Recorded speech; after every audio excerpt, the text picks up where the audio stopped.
She was cited for driving too fast for the conditions, operating without a valid license, and operating without insurance. Location, location, location.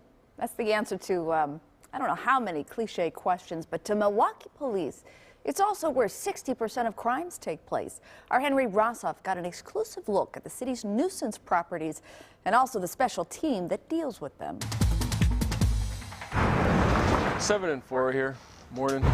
A busy Monday at Milwaukee Police District 7 on the north side. Broke in with a pry bar. Begins in a back room where Officer Michael Fidel coordinates a briefing on a weekend's worth of crime for Captain Regina Howard and other officers. Occurred on late shift.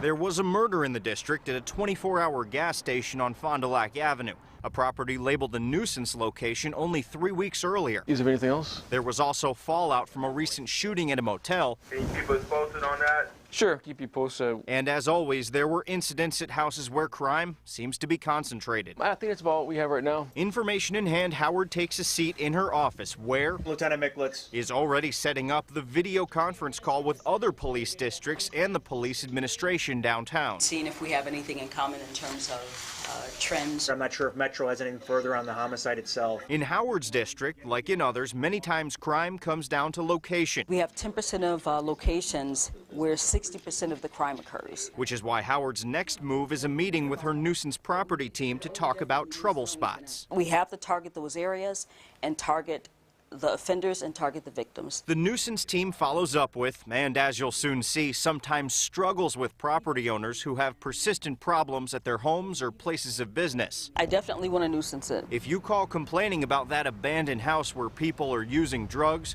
or there's a shady business in your neighborhood where crime keeps occurring, these are the officers that follow through and get to the bottom of what's going on. We are going out today with DNS.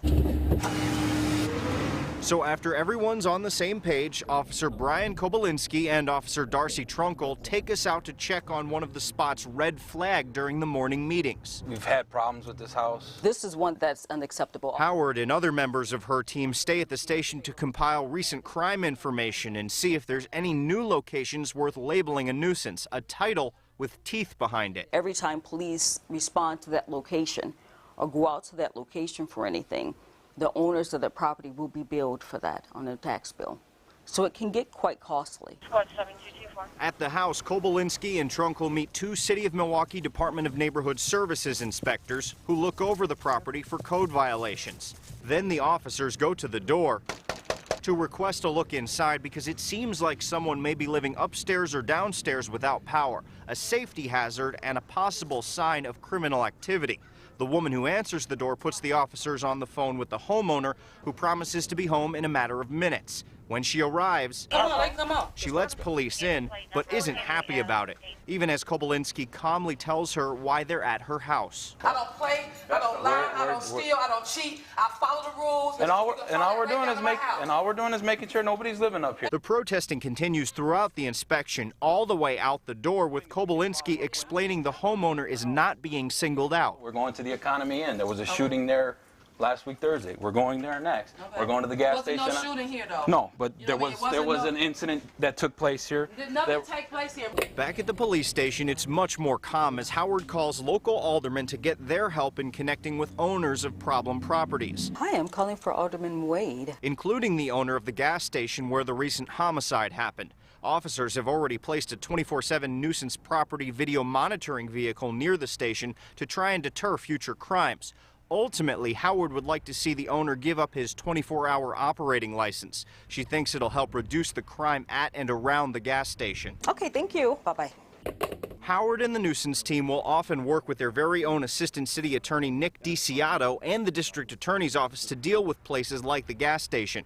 DiCiotto will even at times ride along with officers during an investigation to advise them and the owners of what actions the city can take. Sometimes it's a friendly conversation, sometimes it's not a friendly conversation, but the idea is to abate the nuisance before it turns into something big. Put us out 7284 West Appleton Avenue with an investigation. Meanwhile, out in the field, Kobolinski and Trunkle arrive with neighborhood services at the Economy Inn, site of the shooting a few days earlier. Were you here the other night when anything goes on? I came down when I then have a 3 shot. The owners of the inn seem cooperative and show the inspectors and officers all the proper permits for their new construction.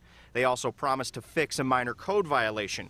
But during a tour of the property, I'm not telling you have to do it. It's just not a bad idea. Kobolinski has a long discussion about ways the owners can change their business to avoid trouble and avoid seeing him in the future. What we don't want to see is a promotion of any kind of prostitution or anything like that.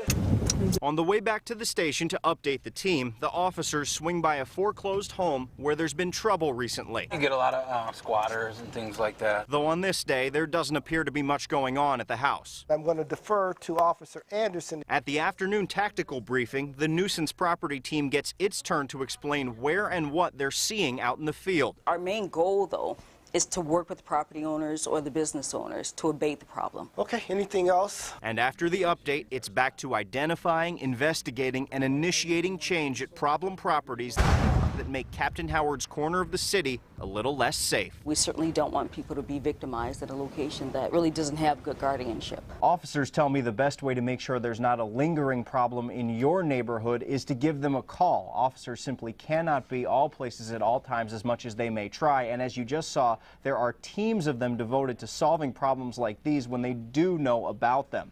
In the newsroom, Henry Rossoff, Fox 6 News. Thank you, Henry. And meanwhile, more trouble brewing for struggling homeowners. They could soon owe thousands of dollars